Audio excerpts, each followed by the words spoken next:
The League of Game, Philosophers, unscripted, unedited, video game podcast for you to enjoy. Nice. All right, let's do it one more just for fun. Yeah. Okay. The League Of Game, Philosophers, unscripted, unedited, video game podcast for you to enjoy. Nice. Nice. All right. Episode 00, go time. All right. This awesome. is our first ever podcast. Yeah. Welcome, everyone. Yeah, welcome. Welcome. My name's Christian Thompson. And this is my best friend, Mike Williams. Michael Williams. Yeah, what are we doing here? Who are we? How did we get here? Well, we have lots of great conversations, and we often say, we should really record this. So we thought we would, because we think it's fun to listen to. So because we think it's fun to listen to, it's got to be fun for you to listen to, right? Clearly. Clearly. For those 3 potential listeners, our mothers, basically. I don't think they would know what we're talking about. Probably not. Probably not. Yeah, so we are friends that go way back. We're in our late 30s now. We met when we were like 16 years old. Yeah. Met over some Neo Geo forums way back in the day. Yeah, we've become friends right off the bat. And like, damn, man. Yeah, I was thinking about this the other day. Like, I don't think we've gone more than a few weeks without talking in that entire time. I mean, Yeah. we've gone on trips and stuff and had different things going on with our lives, but like you are definitely one of the most steady, constant, consistent friends that I've had in my entire life, I must like you or something. I don't. Yeah, there must be something there. I remember, even I think the longest it's ever been that we haven't talked is when you were in India for 6 months. Was that 6 months? Yeah, not quite. Yeah, it was like 4 months, but yeah, a long time. Yeah, when you were in India, you were in Brazil for a little while too, but we still had some email correspondence then. But in India, you didn't have access to a lot of things for a while, except large bugs and shitting on the side of the street. Yes, yeah. But yeah, this entire time, through all these ups and downs of life and everything, we have always just consistently been friends, and always had gaming as this central kind of pivotal passion for both of us. And it's been very common over the years where we would have like an idea or a thought or something, and it essentially kind of escalated to us writing little essays to each other on like mechanics and gaming history, and our thoughts on it, according along with like individual games and whatnot. And yeah, often it becomes these conversations much like we're having now, and we just decided that like we should start recording these. And I think it's fair to say that like, sure, it would be nice to share this and get a little bit of traction. I just think that would be just naturally fun. But more than anything, I think it's awesome to be able to create these as like a gift for our future selves. Yeah. Because we have like so little actually recorded of our friendship. And what we have recorded, we've lost. True. Yeah, we'll talk about those someday. There's some funny stories about that. Yeah.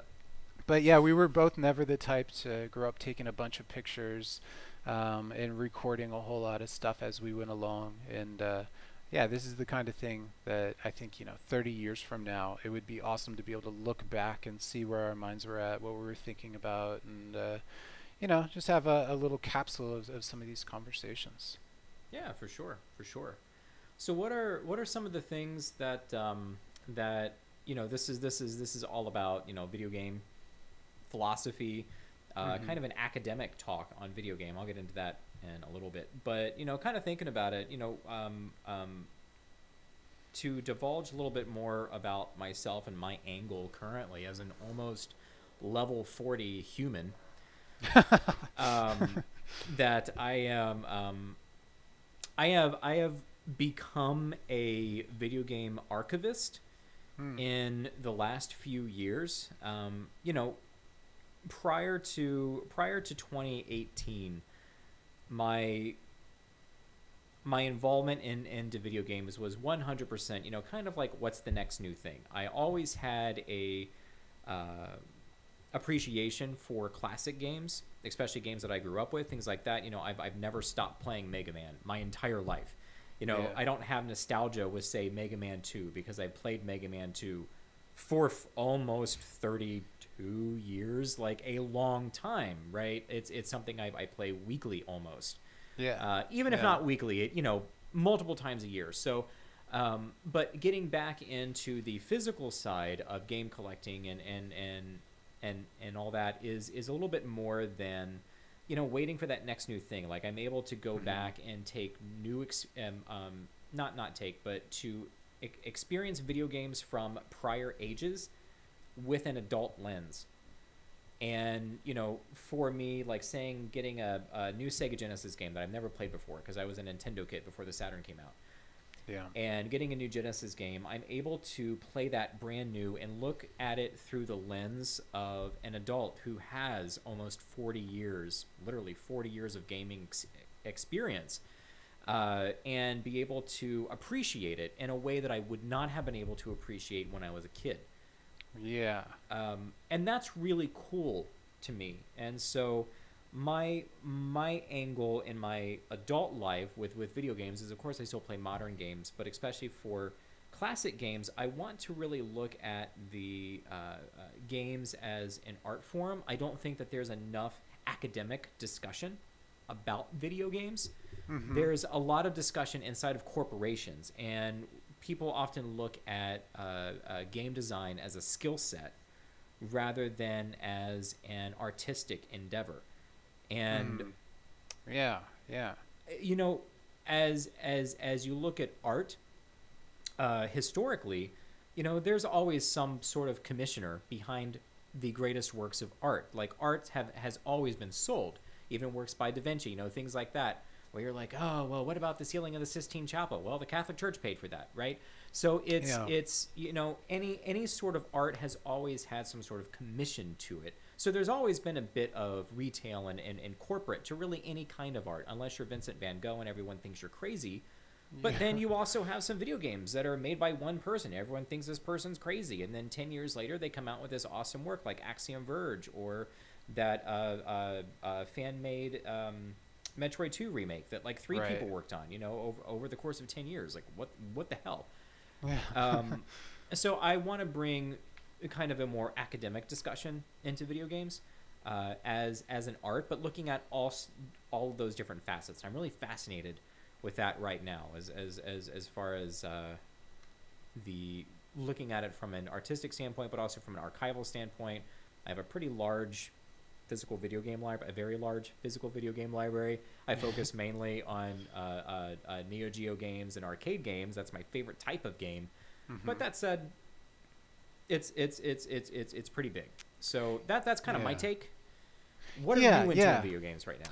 Well, and I also just want to mention too, as somebody who's known you for a long time, I feel like your kind of journey through gaming has more or less led up to this point, and that you have gone through like 3 or 4, maybe we'll say, major kind of milestones where you worked up to particular collections, or you were chasing certain interests, and then kind of went clean slate and rebuilt it, and it became like kind of 2.0, 3.0, as I'm I on think 3.0 right now. 3.0 now. Okay, yeah, and I get the feeling that with each iteration of like some of these collections you put together, you as a game player have changed as well. Like, you started adjusting kind of your mindset of playing the games and what you wanted out of them, and how you looked at them has shifted quite a bit. And I think that's what's so exciting about sitting down and like kind of recording some of these thoughts about it, is I really think you've hit this place where you've really found your own with archiving, with kind of collecting, with writing, which we haven't gone into.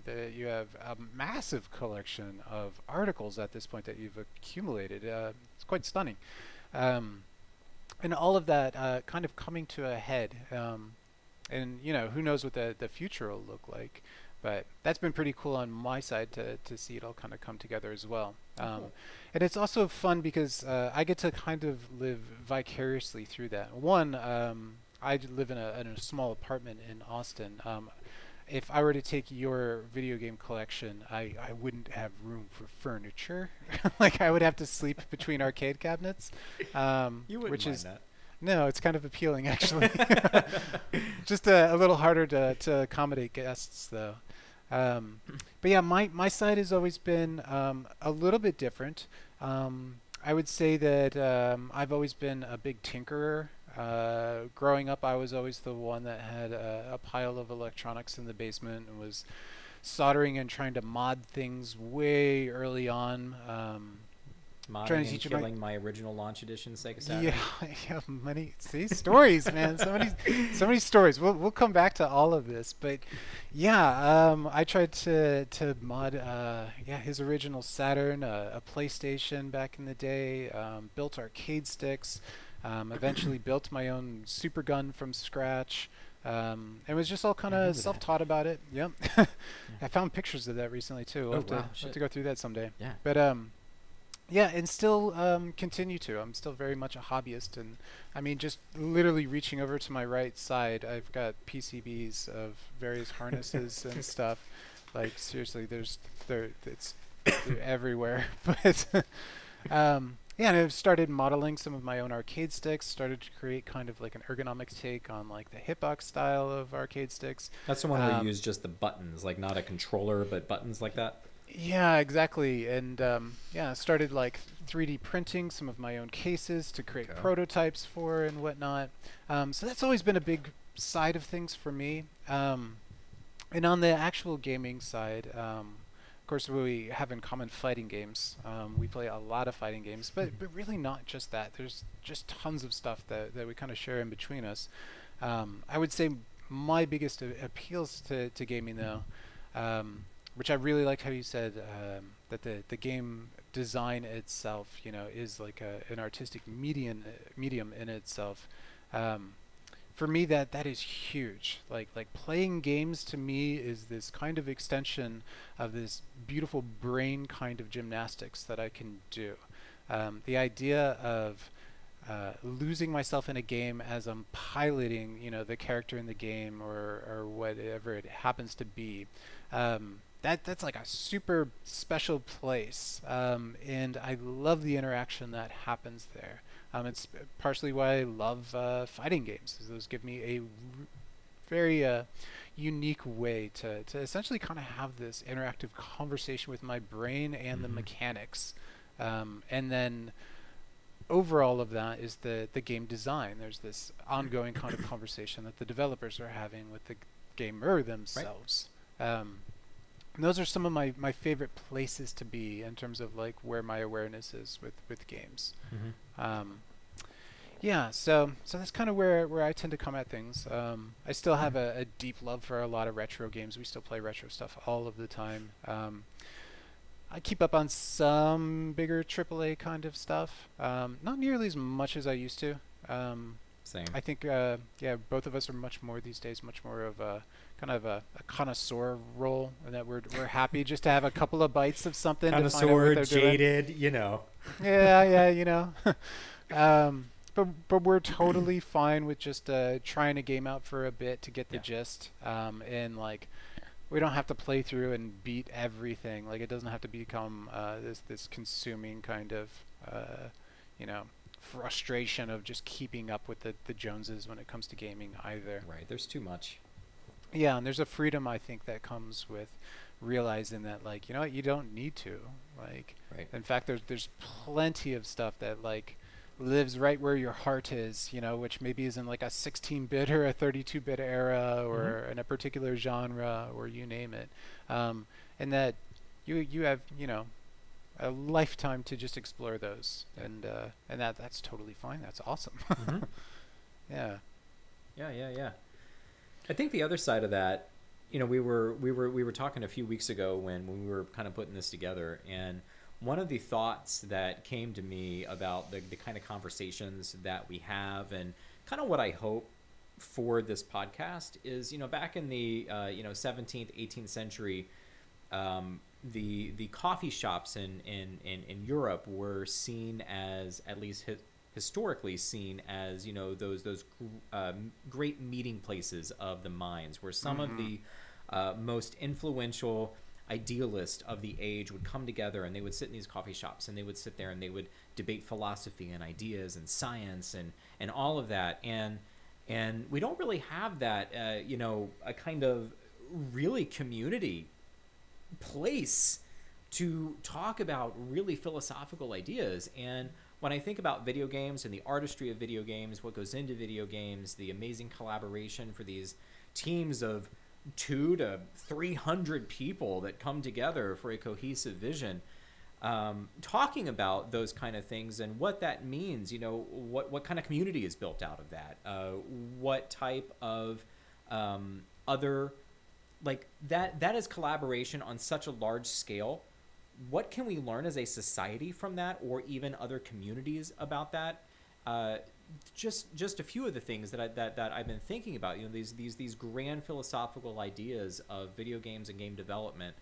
I don't know, or at least I haven't seen that being talked about or explored a whole lot. So when I think about this podcast, I think this is maybe the start of some sort of online or something version of that meeting of the minds, that 17th, 18th century coffee house, where we're coming together and talking about the philosophy of video games and how they're affecting society, how they affect us as players. Hopefully we'll be able to get some interviews with some cool people. I would love to interview a few developers, even like small time developers, just to see their perspective. You don't often get to hear from video game developers about what they think about not just their trade, but their art. Right? Yeah. It's not just a career, but you're an artist. So talk to me about that. I'm an artist, and I appreciate art. I want to hear some of those kind of stories. So I'm hoping through this that we get to experience some of that, and if not, we at least get to talk about it. Right. Yeah. Because I think gaming often falls into a couple of like unfair categories, and that one chunk of the population just sees it as those are just toys. And they're just these things. Maybe they're gaining some maturity or not, but they're just not really taken seriously, or never even considered part of a world of art, or even has like artistic merit even. Which I have a bone to pick with that argument. Or they're just seen as something maybe a little sensational and dangerous, where people are like, oh, video games are the causing violence and affecting people this way, or they're taking up too much time and being a distraction. Or they're just seen at total face value, which is okay. And that's just seen as like, oh, well, new game came out, it does XYZ, and maybe we talk to a game developer about, how did you make XYZ? But just like you said, there's not a whole lot of discussion of the actual philosophy of video games, and what they are able to accomplish as this art form that is interactive, and takes on many different kinds of dimensionality that wasn't there before. They are really, really unique. In terms of like the history of entertainment, and forms of storytelling, interactive art and devices, and as people that just grew up with Ataris and Nintendos getting to this point, I'm really excited to dive into some of those more uncovered facets of gaming. Yeah, for sure. Yeah. And I think one of those big facets that has been pervasive since we've been little, back in the late 80s and early 90s, is the whole topic of VR, virtual reality, the next big thing in gaming. But it's been the next big thing in gaming for like 30 years. Right. We've actually got into VR about the same time in 2016 when the Oculus Rift came out. I remember you came over because you live in Austin. I live in Cincinnati, but your family also lives in Cincinnati, so you're here just about every Christmas except last Christmas, stupid COVID. Yeah. But you brought your Rift for me to try, and you let me have it for 2 weeks. Of course, yeah. And it was the coolest fucking thing that I've seen. Like, you grow up in the 90s, hearing about VR. Sega did that weird, they had some sort of VR peripheral for the Genesis that flopped. Yeah. But then they also had their arcade thing that they did with, I think it was the Virtuality company. Hmm. And they had those big, like, arcade rigs. Yeah. With, like, really rudimentary graphics and stuff. But, I mean, you got in, and, yeah, it was virtual reality. You could look around and shit, Mm-hmm. But it wasn't anything that was terribly compelling. And not anything that was really consumer viable until we had graphics technology that was able to try to meet that demand.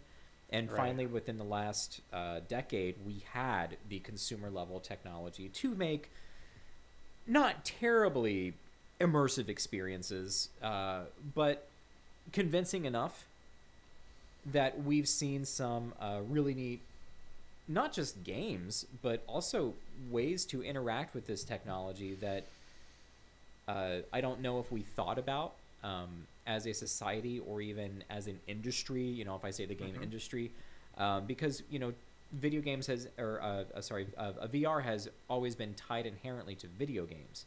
Right. And I don't know if that's fair. I think VR has much more far-reaching implications than video games in providing entertainment, which there are plenty of people that have that mindset, and they're doing really cool stuff with VR and AR. At the same time, if you talk to most people in our industry, it's definitely stops at, well, what's that killer app? That killer app doesn't have to be entertainment, right? So, there's a lot to talk about VR. And I think that's what we're kind of going to head into the rest of this episode, yeah? Yeah. I think that's a great focus for our pilot episode here. Specifically because VR is in a funny place in that it was this magical pseudo technology as we were growing up that we were kind of promised and looking forward to as we saw like futurism as a kid, and we were like, yeah, one day you'll just be able to like jack in and all of a sudden you'll really feel like you're there and everything will just work. We almost imagined the dissolving of controllers as we ourselves just dissolved into the game and became one with it, and then we also probably were burnt a bit with our first experiences as we were realizing like, oh man, this is pretty clunky, like VR still got a ways to go. And now finally with VR really kind of hitting a home market, although it's I still think has a long way to go. It finally did though reach that point where that magical promise came through.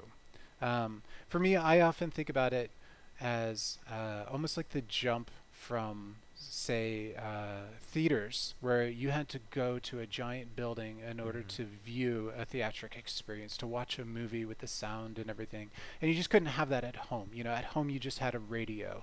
Yeah. And then eventually we had small TVs, and that could take an entire theater experience and then it could bring it to your living room, which certainly did, I'm sure, instill a feeling of just kind of, transportation through magical technology. And early VR kind of had that. Like, I remember my first experience with it. Gosh, I'm trying to remember the name of that game store that was on Beachmont Avenue. That's where the old Blockbuster was. It was on the right-hand side. It was really unique because they had Was it imports. Techno Games? It might have been. Was it Techno Games? Techno Games, Yeah, and I remember you could rent like Final Fantasy VI and some of the early Dragon Ball games in way before they came out in the U.S., if they ever even did. They had like a virtual fighter machine there. Really quite a cool place. But you could also tell like this place is gonna run out of money fast. And I'm pretty sure that is what happened. That's exactly what happened. Yeah. But they had this this big rig setup. I forget what it's called, where you have the 3 rings and they all turn opposite of each other. Oh yeah, and one of those gyro Gyro, yeah, and you usually see it doohickeys. as like part of a space camp setup, Yeah, yeah. where you give somebody the feeling maybe of like rocking Weightlessness. around, Yeah. weightless. Yeah, it was like that, and you put on this big clunky like green helmet that looked like something off of the top of like a lawnmower, like merged with like an old like video camera maybe. Yeah. And I remember being probably like 14 years old or something, and paying like $5 to do this experience. And I put it on, and it was really simple, polygon graphics, and you were like on a pirate boat, and you were trying to like shoot these birds or something. Um, and then one of the people that worked at the game store, like almost like as if they were like a carny on hire, would come and grab the giant rig and shake it, you know? So No. you're just swinging around. Um, but I remember doing that and remember feeling like, that was dumb. I wish I just would have rented a game for that money. Right. And that's probably one of the more pivotal experiences with VR that I think is still trying to overcome. Is there's the initial spectacular kind of feeling maybe of it, but then there's the feeling of like, I think I'd rather spend the rest of my time doing X, Y, Z. Yeah. But anywho, I think what finally happened with the Oculus is that you have a high enough resolution, with a quick enough response time that something spectacular does happen. That when you first put on that headset and you look around, and all of a sudden your brain buys it hook, line, and sinker. Yeah. And it has that moment of, I feel like I am here. Mhm. Oh my goodness. Yep. You know, and you reach out and you tap something and move something around.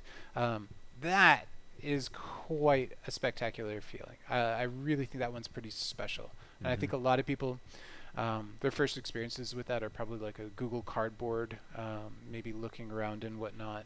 But Right. More like a 360 camera experience rather than Yes. true VR. Yeah. Right, right. And like that 360 camera experience, I think that's the first little bite of the medicine, you know, is when you get to look around and you have that sense of a spatial presence, you Yeah. know. But yeah, that was, I guess, both of our first real experiences was getting that Oculus, that CV1, and playing around with it. And what was interesting too is I remember when I first lent it to you, I was really curious to see what you got into and what you thought about it. And some of the first stuff you dove into was like finding some kind of semi-janky creative way to like run old GameCube games through it. And Dude, like it's so cool. I should have guessed, that like with everything that was out there, you would find a way to like play F-Zero in Prime, like Metroid. Oh yeah, that with was the my first headset. thought. Like, how can I play Yeah. Metroid Prime and actually be Samus Aran in her helmet? Yeah, yeah. And you can do it.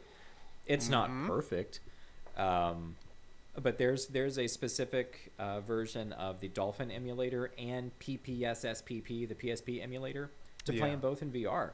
And I haven't honestly checked them out in the last couple years to see if there were any updates. I know the guy that made them or did those extensions, he got pissed at somebody over something. I don't know. Oh. It was something political, and he just dropped all the projects because he got pissed at someone.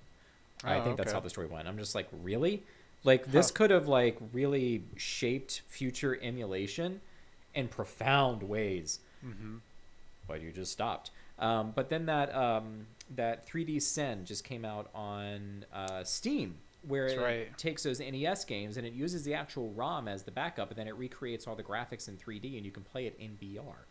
Yeah. Which is pretty wild when you do it, because you can say you're playing Castlevania 1, and you can take the entire stage and you can shift it to where you're looking at it from a linear perspective rather than a side view perspective. You could do the same thing in the PSP emulator, things like that. But I mean, there was some really cool stuff you could do with 2D games to bring some nifty dimensionality to it, and getting close to it in VR is kind of neat. It's definitely a novelty. There's no way to interact with that other than like playing it with a controller right now. But at the same time, it's a pretty cool novelty to see this 3D structure in front of you that represented something that has only been a flat thing on a screen that you've been able to interact with. So it's a different way to interact with something old, and you don't often get new ways to interact with old things that really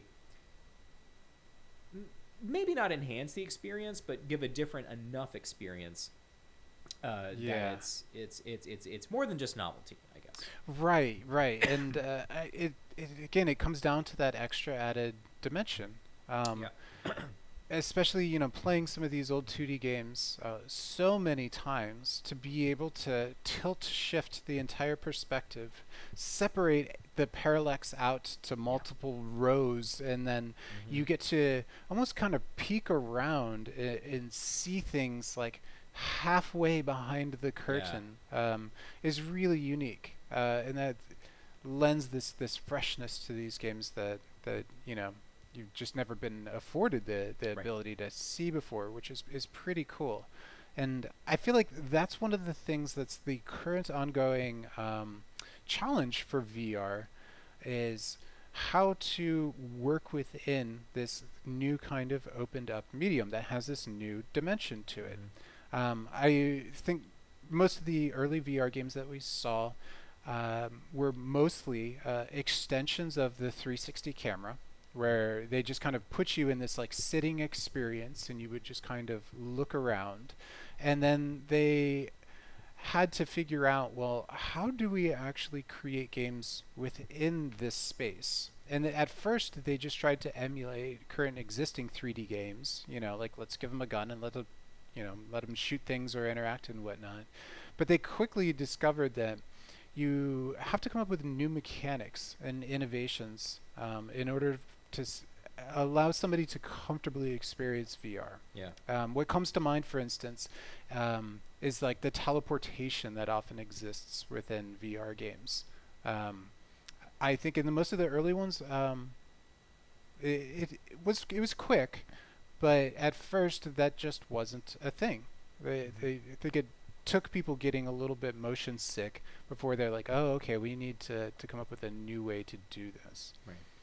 Which probably brings us to one of the first little sore spots of VR, which is the overall comfort. What was your experience with it, now that you've got a lot of time in the seat? Well, I find so as I get older, I'm becoming more and more motion sick with things. So I used to be able to ride roller coasters with loops. Can't really do that so much anymore. I can still ride wooden coasters as long as they don't loop or anything, which the only wooden looping coaster was torn down years ago. Anyway, sidebar. But anyway, I can't be a passenger in a car. It's really hard for me to be a passenger in a car. If I'm a passenger in a car, it can't be on a road trip, because I can't look at my phone, I can't read or anything, because I get violently sick. It's really awful. And VR at first didn't quite do that to me, but when I started to do like more first-person experiences in VR, and turn off that teleportation and actually try to say Half-Life Alyx, turning off the teleportation movement and using a controller to actually move around like you would in a traditional first-person 3D game. I can do it for like maybe 10 minutes, and then my stomach's just like, no, I can't do this, because that dissonance of moving around in 3D space with your body being stationary is just too strange. And when you read a book like Ready Player One, which I need to read Ready Player 2, that came out. I'm really excited about that. I haven't read that either. Yeah, I like the first one though. Great read. Movie is fine. But anyway, this isn't a critique of the movie. But there is the kind of like treadmill thing that the main character used, that was like a multi-directional treadmill, and he was able to walk and things like that in VR. And I think that's what really we're missing right now, is that when you're in that virtual environment, it still feels fake. Like, it's convincing enough where you're like, I'm in this cool space. But then you can't interact with things as naturally as you want to, because you have these big clunky controllers, with the sensor on them and everything. And you're like, I'm going to reach out and pick up this ball, but you've got this controller in your hand, so you can't really reach out and pick up that ball, There's no feedback. There's no good haptic feedback to tell you when you've picked up that ball. And yeah, yeah, Yeah, there's that disconnect. Yeah. right. And I don't know if VR is going to get the adoption that it needs until those problems are figured out and become consumerly viable in the home space. Yeah. And for anybody who hasn't really experienced VR, and you hear us talking about some of that motion sickness, you might imagine that being a little bit like being on that car trip, you know, trying to read. I get the same thing. Like I can't read a book while being a passenger in a car. I just kind of get queasy. It's not terrible, but it's not a great feeling. Yeah. You might imagine it being a feeling like that, and it has its roots in that, but it can be a lot worse. Yeah. For instance, like I really enjoy like sim racing games, and especially setting up with like the wheel and having VR. That is probably one of my more favorite VR experiences. It really is fantastic to be able to look around in the car, and most importantly, as like another kind of note towards VR, it allows you to play the game better. I really mean that. I think it is superior to playing on a monitor. Being able to actually use your own peripheral vision to be able to see around you is superior than having to, you know, click to move a camera over. And that's not even talking about the immersion. I mean, just actual gameplay, like faculties available to you. Now, what sucks though, if you say bump into a wall, or are going in reverse. There's something about those motions that your brain expects a certain jolt and a push, and I think that motions that your brain are expecting to be a little bit more violent, a little bit like a more of an aggressive move, and when you don't feel those in VR, it's somewhat akin to having like your stomach drop, like over a roller coaster. But instead of just dropping, there is a real fundamental wrongness. I don't even know how exactly to say it, but your brain just goes, no. It's like this hard, like, oh. And then you just get hit with a kind of queasiness that's not just like a wave, but it usually like sets in. Yeah. And now it's locked in.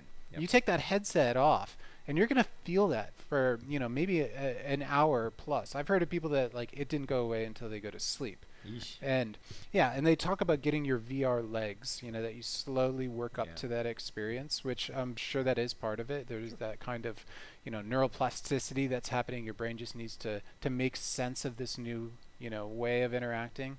But it is not a good feeling though. And it makes you a little bit gun shy about VR, because I feel like it's a little bit of a Russian roulette. Like if I play one of these sim racers and everything's going fine, awesome.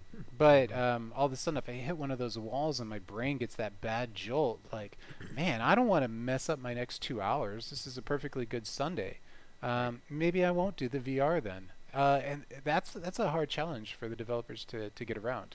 And I was talking with my girlfriend about this in terms of playing Half-Life Alyx, which is, it introduces a lot of really cool things into VR, but that locomotion is still a fundamental problem. And I too tried playing it with a controller, and here's what I did.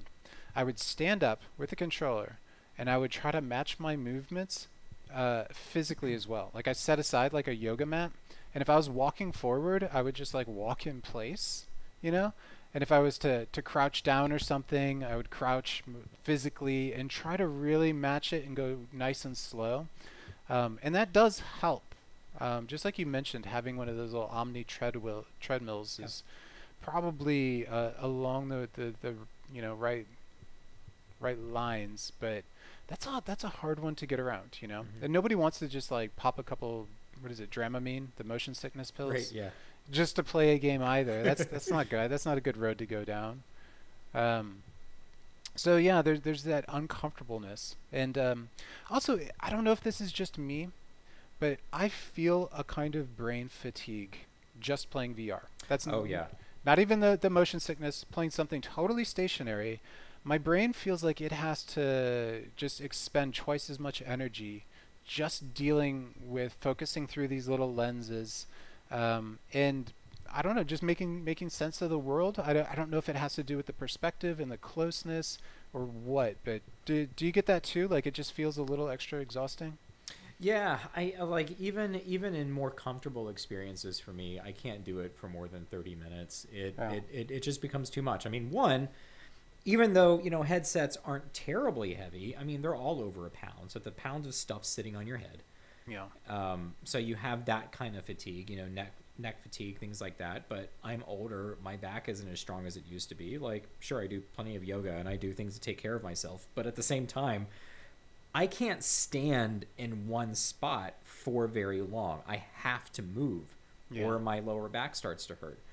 And I think that's the VR experience that I think feels most natural to me are the ones that make you move your whole body. So playing something like Beat Saber or Pistol Whip, or Super Hot VR, and you move your whole body with that, and you interact with things that allow you to. It feels a little bit more natural rather than being in a hyper realistic setting in VR and have all this cool stuff like plants around you and stuff that you can't touch and you can't interact with. Yeah. Having a more arcadey experience that uses your whole body, I think is a little bit, for me at least, a little bit more comfortable, because I don't have all these other things around me that I should be able to interact with in actual real reality, and I can't inside of this virtual reality. Whereas a more arcadey experience like Beat Saber gives you a limited number of things to interact with, but you have to do it with your whole self. And because you're doing it with your whole self, you don't have that dissonance of crashing into a wall and not feeling that jolt, or getting shot in Half-Life and not feeling like you got shot. I don't want to feel like I got shot, but I mean, that's it's right. Yeah, you need to feel something, and there's no feedback. There's nothing there to tell you. It's kind of like playing a fighting game that doesn't have any good impact feedback. Like the character might shake a little bit, or the screen might shake to make the player feel the impact of what they just did. And there's a lot of that missing in VR. Even in the most expensive killer app experiences right now, there's still a lot of that missing. And I think I've talked to you about this before, and I've certainly talked to other people that have had VR in my life, because I've met 3 people now that tried VR and immediately went out and bought a headset. But that I feel like right now VR is in its arcade infancy. You know how like traditional video games, back in the late 70s, throughout the 80s, and even the 90s, we were still trying to figure things out. The late 70s, 80s, we're trying to figure out 2D. You get into the beginning of the 90s, through the 90s, we're trying to figure out 3D.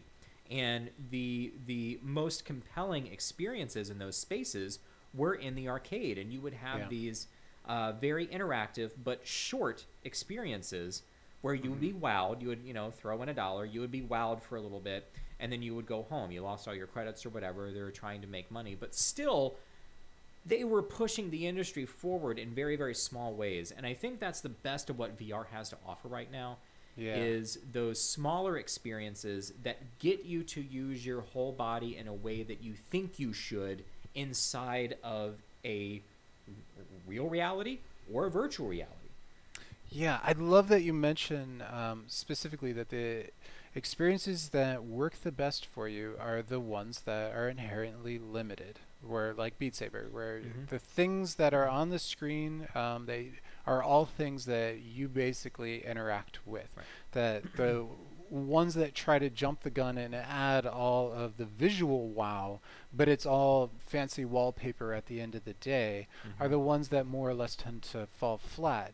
And to me, I love that analogy of VR being in that arcade state, because I feel like by going through this new kind of timeline of development, like VR still needs to figure out how to walk and talk and move. It still has that kind of infancy about it. And because it's a new technology that already exists in a gaming industry that's well developed, it's often trying to jump the queue and just immediately be that full-fledged, fully realized experience before it's actually there yet.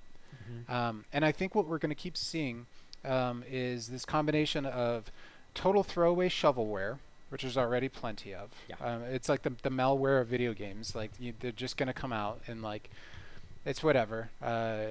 Even perhaps necessary in some way. You know, it becomes the soil that actual better ideas get built on, perhaps. But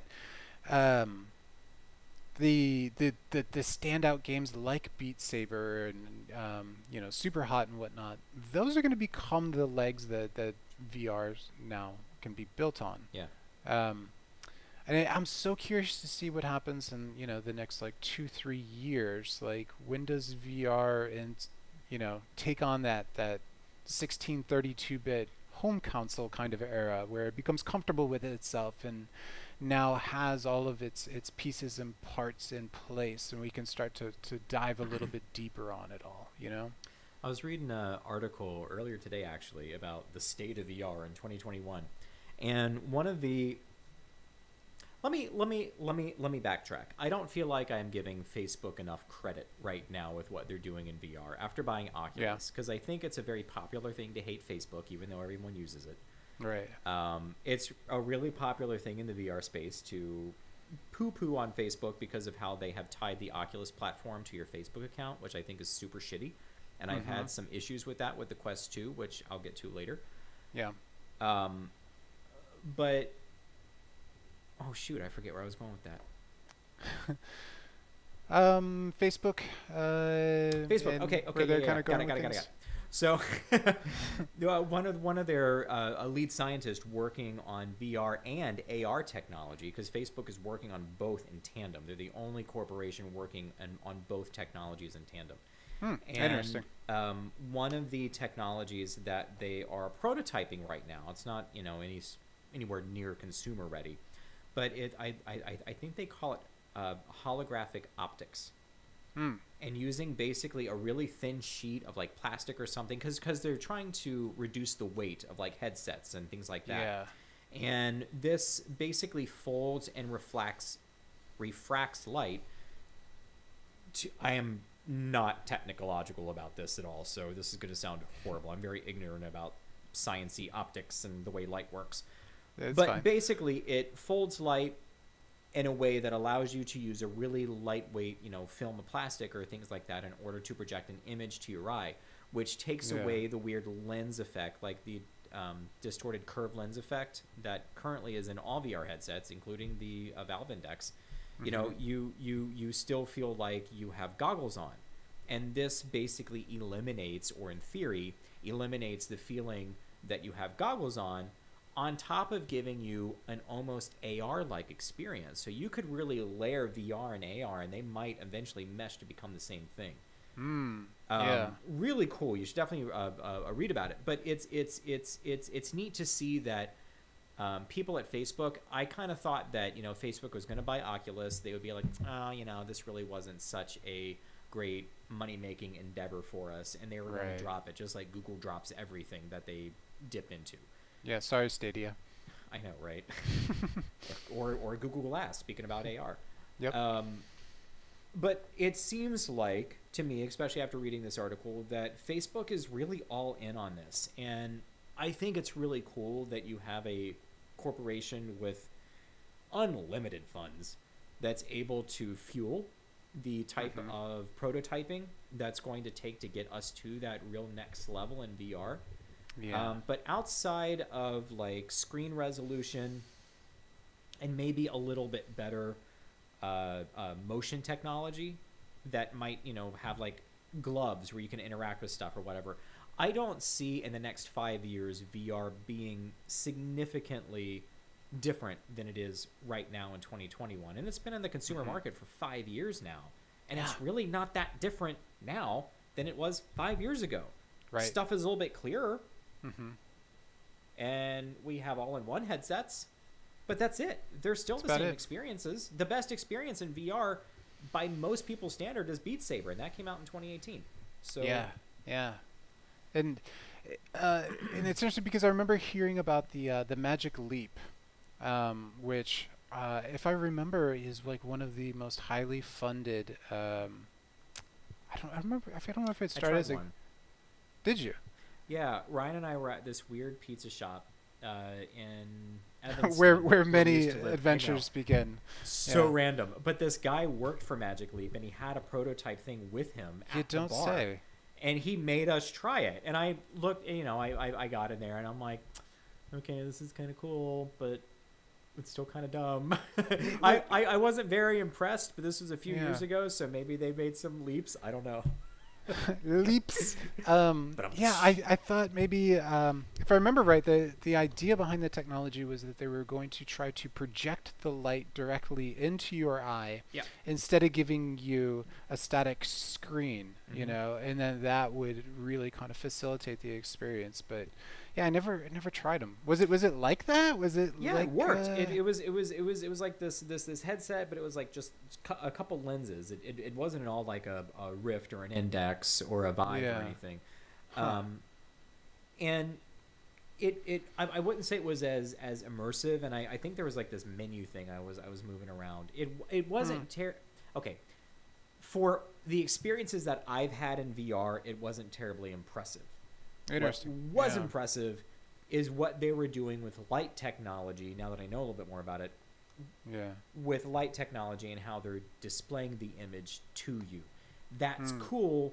But I don't know if it is going to take off or have a big enough backing, corporate backing, to really make a difference when you have players like Valve, HTC, Samsung, and Facebook, all with unlimited funds, with these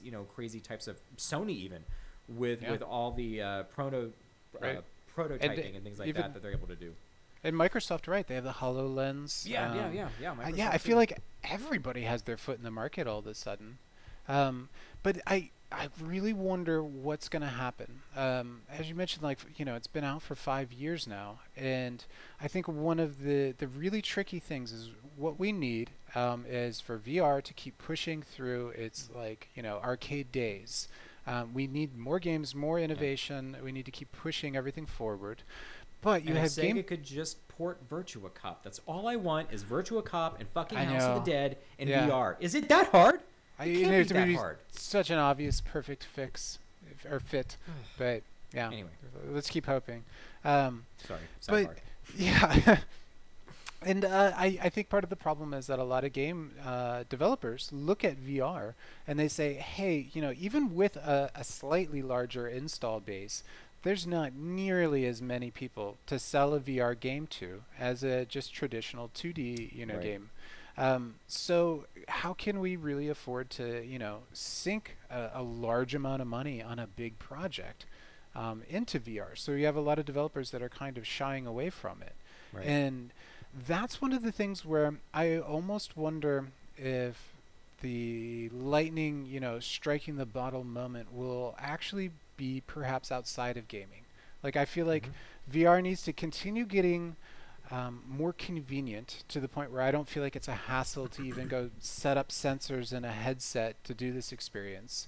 And of course, we need to figure out how to get past some of the uncomfortable physical qualities of it. And then once it gets that to a point where it can be essentially in everybody's living room and just a common, easy thing that everybody has access to, we'll probably start to see more video game adoption and development. But we might be in this kind of strange standstill until then.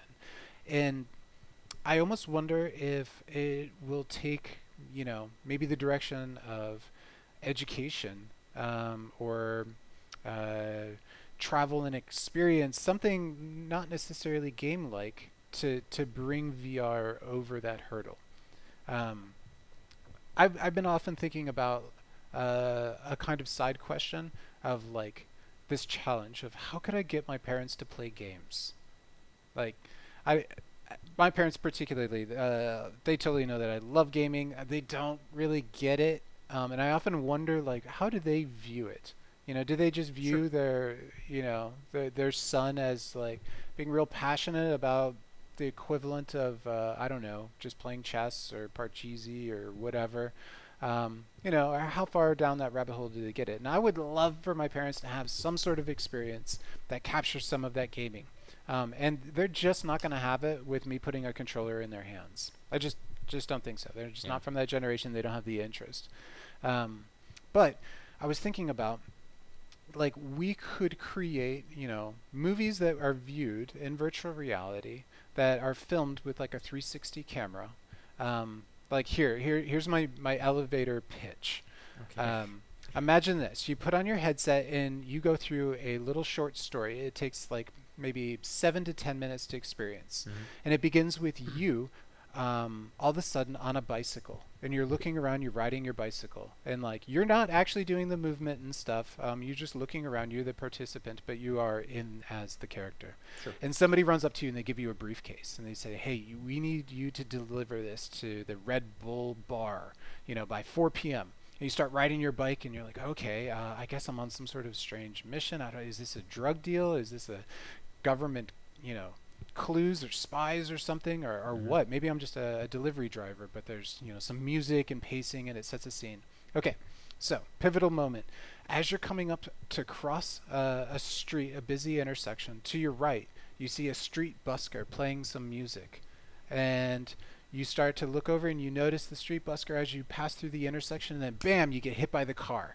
You fly off of your bike, and all of a sudden you're half hanging off of a bridge, and it creates this dramatic moment. Yeah. Okay, story plays out, you deliver the briefcase, and it wraps up from there. Okay, so that's an experience that was just you as the individual riding along. Now imagine them experiencing that same story again, but this time they know, oh, I got to watch out for that car. And with the head tracking ability of virtual reality, you could say, if the player is watching for traffic, we diverge the storyline. Now they swerve out of the way of the car, and now the story goes in a different direction. Almost like a seamless choose your own adventure. Huh. Now, it's not too crazy or mind-blowing, but what I love about this is that you could have somebody playing a game, like my dad could do this, and he could effectively play the game by paying attention just as he is as a human being. Sure. Without a controller or anything, but still actually interacting with the game. And there probably would be a moment of realization of, wait a minute, I'm not as passive in this game as I thought I was. Mm-hmm. What I pay attention to gets rewarded. Yeah. And then all of a sudden, the rabbit hole is introduced. And then, through 4 or 5 playthroughs, maybe they continue unraveling the story in unique and different ways. So kind of like the Stanley Parable, but in VR? Yeah, a bit like that. But I would love the idea of them just not even knowing that they're playing a game. Right. Like how seamless could we make this, I made the Stanley Parable so mad at me the first time I played it. I got so mad at the Stanley Parable the first time I played it. I did everything. It's total sidebar. I did everything completely opposite from what the narrator wanted me to do. You contrarian. To the point where about, I think 20 minutes into it, I got to this room where there was nothing in there, and the game stopped. The narrator stopped talking to me. I could move around this room, but I was completely closed and locked in, and the game locked me out from any further progression. It got so sick of me. I loved it. It's a really cool little game. Yeah. I remember my first playthrough, I got to one part where the game is really emphasizing the routine, like mundaneness of Stanley's life. And it just has you in this like little room hitting like the E button, and it's just giving you dialogue as you're staring out the window. It's like, Yeah. Stanley woke up to another mundane day, and press E to continue on with your day with no life whatsoever. Press E to give up all hope of life. Press E to da da da da da. And at one point it was like, Stanley's just gonna press E because we tell him to. And I was like, nope. Yeah. And I pulled out a book and I turned up the volume on it just to call its bluff. Like eventually maybe it would call out to me. Right. And I just sat out on my porch and I read for like 2 hours, and the game did not move. Yeah. And I refused to move. And then I turned off the game, and I didn't play it for like 2 years. But in that little moment, I turned off the game and was like, that was great. Like obviously it was like kind of a broken experience, but I was like, man, I'm never going to forget that. I just had a really unique interaction with a game. Yeah. And I think that is kind of what VR needs to do. Not just wowing people by giving them the, your brain buys it kind of sense of reality, but give them a unique experience that you can't offer in a traditional video game that only VR experiences. Yeah. Like, I think that's the magic bullet to help take it over the next kind of hurdle, you know? Mm-hmm. And the Oculus Quest is not that answer. I mean, it's certainly nice not to have the cables, right? No, no. Coming from the first edition Rift, not the Rift S, I think is the current Rift that's out there. I think, yeah. Coming off of the original Rift, even getting the Quest 2, which is higher resolution. Yeah. If you have it tethered, you can play in 90 frames per second rather than the 80 frames per second on the actual untethered headset. But I mean, even then, like you know, when I first purchased it, I thought it was going to work with my my Rift library, and it doesn't at all. There are a few games that are cross-buy, but not all games are cross-buy. And I'm like, that's a sin. Dumb. That's dumb. I know games they're two you different paid for products, but it's in the same on the same ecosystem. platform. On the same. No, Facebook has it as two completely separate platforms. Makes no sense to me. Ugh. And then, so you know, a game like what works? Thumper. Yeah. Thumper's a cross-buy, so I was able to play that in Quest without having to buy it again. Beat Saber, not so much. Well, I was like, okay, well, you know, I'll buy this really long USB-C extension, hook it up to my computer, so I've got my, you know, 390 or 3090. I can do some high-powered, cool VR stuff. Yeah. But even then, even though the resolution is higher than the Rift, it still is really cumbersome. Because I've got this long cable that I got to hook up to it. And even though I'm not tethered by sensors that I got to place around the room, if you are doing like wide motions, if you move your hands low or you move your hands too high, you get right out of the sensor range of what's on the Quest headset. Oh, really? Yeah, I can't play Beat Saber, my Rift version of Beat Saber that has all my mods and everything in it, because it's impossible to play. I ended up just playing it in Quest mode. That's so disappointing. Yeah. The other thing that I didn't even think about or think would be cumbersome is that, you know how the Rift has the attached headphones? Yeah. That are actually pretty good. Oh, yeah, yeah. The Quest doesn't have anything like that. It has some speakers, but everyone around you can hear what's going on. It's real tinny sounding. There's no bass. It's kind of muffled. And kind of like because the speakers sit above your ears, so they're kind of like streaming down into your ears and hoping that you have enough ear canals that it's going to trap the sound, but it doesn't quite work. So there's a, you know, headphone jack, so I plug in a pair of headphones, but then you got another cord to deal with it. You're wrapping around your body so it's not flapping around everywhere. Yeah. And then you're like, well, if I use earbuds, you move around enough, they're going to pop out. Right. So then you're like, well, I'll get some athletic ones that, you know, wrap around your ear, and then you're like are taking that cord and going through the back and stuff, and there's no way to hook up a pair of Bluetooth earbuds to it or anything, so that it's not wireless. It's super cumbersome, and even if you want to use your Rift library and tether it to your PC, you're still fucking with the earphones to get any sort of decent sound quality. Yeah, yeah. Defeated the whole purpose, yeah. Why? If I'm playing Beat Saber, I can't because I'm moving around way too much. Even if I have a nice headset or anything, it's all going to fall off my face. Yeah. So what? I have not used the Quest in over a month and a half, maybe even 2 months after buying it. I'm so over the experience. It was a cool novelty at first. But because I've experienced what tethered VR is and the higher quality experience that can bring, the Quest 2 is not a good solution, I found, to replace your Rift. If you already have a Rift, I would say just get a Rift S if you want to upgrade your Rift. Yeah. And I'm kind of sad I didn't, and I don't have a great solution right now to get the space where I need to put all these different sensors again. But, I mean, at the end of the day, I would rather have something to play in VR rather than nothing to play in VR. But at the same time, it's certainly not the experience that you want. And if you're getting into VR for the very first time, the Quest is great. If you have experience with any of the Valve products or the prior Rift products, the Quest is a really hard sell, and I would caution anybody with a Rift to go out and buy a Quest as a replacement. Good to know. Yeah, yeah. And that kind of gets me to where I'm at now, where I just have an original Rift, and it's been sitting behind me here for, I don't know, months, and I really haven't brought it out and used it much. I tried it a bit with Star Wars Rogue Squadron, a bit with Half-Life Alyx, but for the most part, man, it has been forever since I found a game that I really got into. Beat Saber was hands down the most time I've spent, and the most fun I've had with the device. And I am like a prime market for this. I've been super hyped of the VR bandwagon right from the get-go. Still am interested in it and follow the news with it.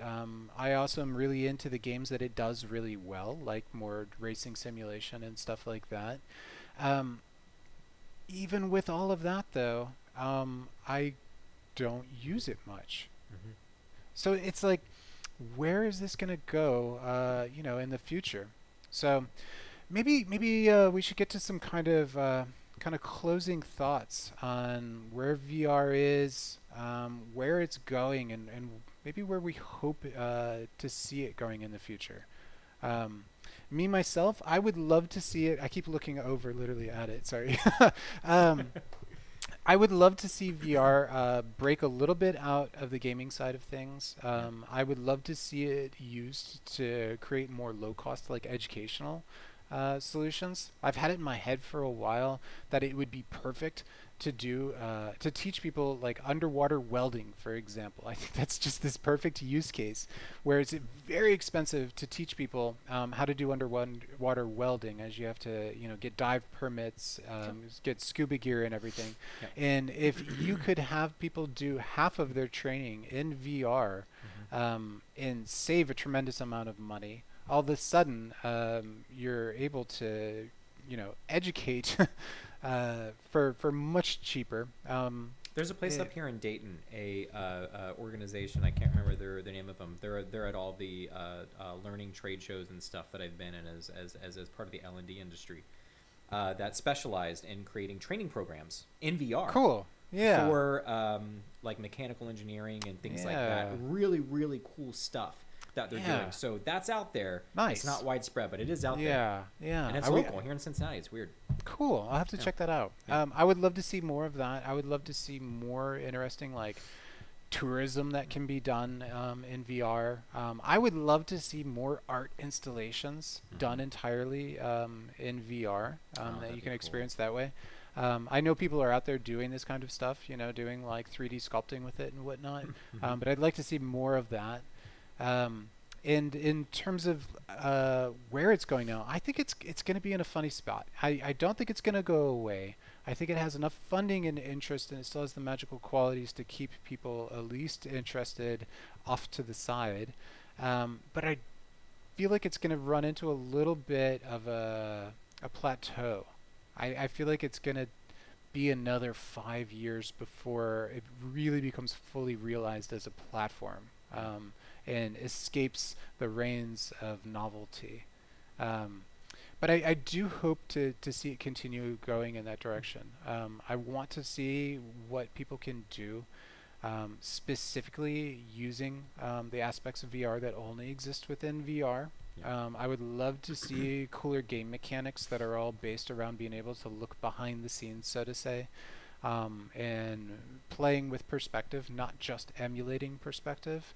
And I think with enough creativity and playfulness, that will naturally drive that innovation, which will create interest. But I just don't think we're going to see it right around the corner. I think it's gonna be a while, How about you? How do you feel? Being an early adopter, maybe feeling a little less interested now, and where do you see it going in the future? VR needs to do something to re-spark my imagination, I think, at this point.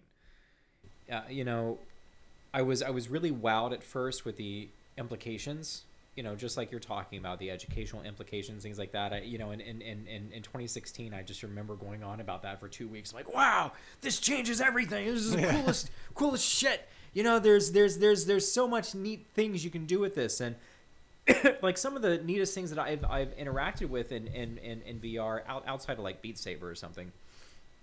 Because I love rhythm games, so of course I love that. But is Google Earth is amazing in VR.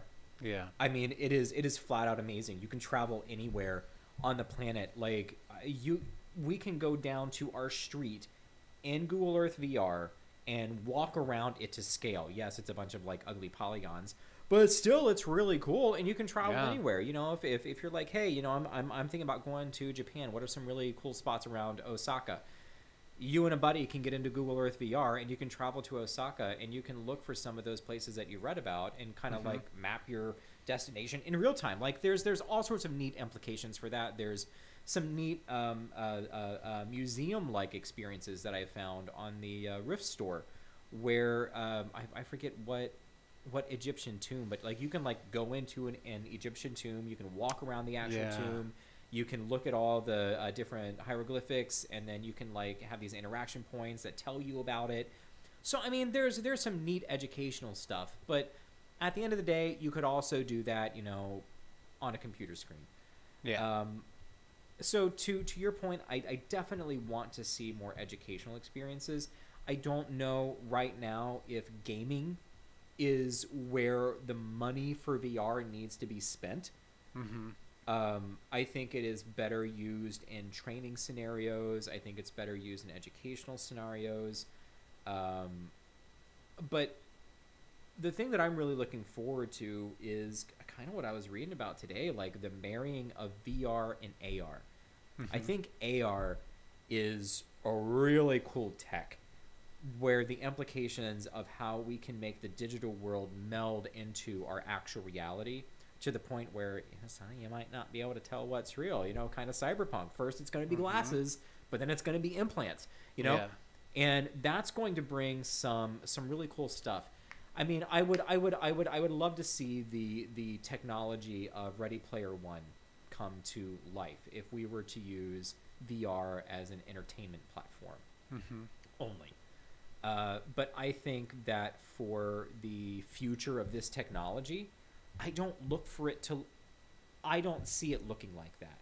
I see it looking more like melding our virtual and normal reality experiences to enhance what we already experience. Walking into a store, and instead of having signage everywhere, you have signage in your AR, and you can turn it off, you can turn it on, whatever. But I mean, it would, save hundreds of marketing cost and get better for the environment. I mean, well, that's a gray area. Yeah. But because you spend less money here, you're going to spend more money over here. And anyway, but I look for the marrying of those technologies to kind of merge together almost organically over the next decade. And I think we're going to see the next big breakthrough probably in like VR or AR tech in probably the next 6 to 7 years. I think 5 years is being a little too optimistic for where we are currently. Yeah. But, it's easy to sell VR to gamers because gamers are always looking for the next big thing. Yeah. It's harder to sell VR experiences to technology companies that need training and things like that because it's an expensive setup. But I think the payoff is bigger right now. I think the payoff is bigger in functionality rather than entertainment. Does that make sense? Yeah, it does. Yeah, I wonder if that total adoption will maybe happen with something like we're doing just now. Maybe it'll become comfortable enough for somebody to have a VR headset that doesn't require wires and doesn't require setup, but it's also ubiquitous enough that everybody kind of has one in a household, and they start using it for video calls. It just becomes, that new thing that's just kind of around. It's just easier to talk to your friends on and stuff, and then slowly gets kind of comfortable with itself, and really grows into itself and kind of becomes that new big thing, and it escapes novelty. I think the next level of like VR headsets is going to look like that that visor that LeVar Burton wore in Star Trek: The Star Next Trek? Generation. Yeah. Yeah. I'm cool with that, man. I just want something comfortable enough that I can reach over, put it on, as if it was just a pair of headphones, and go. Right. Yeah. Yeah, I don't want because- touch controllers. I don't want anything. I just want to put that thing on, and that Yeah. thing is able to read and scan my body and let me interact with that environment. Yeah. All said, though, I gotta admit, having talked about all of this, I am now kind of excited to play some VR. I'm like, oh, I haven't played it in a while, man. I wonder what's out I know, there. me Maybe, too, I yeah. should dip my toe back in. Maybe for the next episode, before we do that, we can find a VR game to play, and we'll record some footage. Or hop online, maybe we'll do that Google Earth, do a little tour of Japan, Yeah. do some VR chat I kind need to of plan stuff. a trip to Japan anyway, so Right, yeah. Maybe we can, put our money where our mouth is and try using some of this technology in those specific ways, and we can talk a bit about it like next time. yeah, sounds good to me. Cool. Well, sir, I think this was a successful episode 00 pilot. I think we have taken flight. Yeah, and I hope any viewers that view this fantastic podcast enjoy it. Yeah. And Thank that you. will be back next time for our random chats about stuff. Yeah. Video We game have stuff. a bunch of topics to hit on, and we got time. So Yeah, and look forward to lots of 2D and fighting game analysis and breakdown and philosophy. yeah, we have not even scratched the surface. Not even close. Yeah, so much to that. Awesome. All right. Well, thank you everybody for listening. Awesome. And it's so nice to meet anybody who happens to be listening. And if it's future me listening right now, what's up? Yeah, so What's up? stay cool. Stay cool. Stay philosophizing. Yes. That's a word. Always philosophize. Yes, philosophize. Video game philosophize. All right, it's a wrap. Boom. We're out.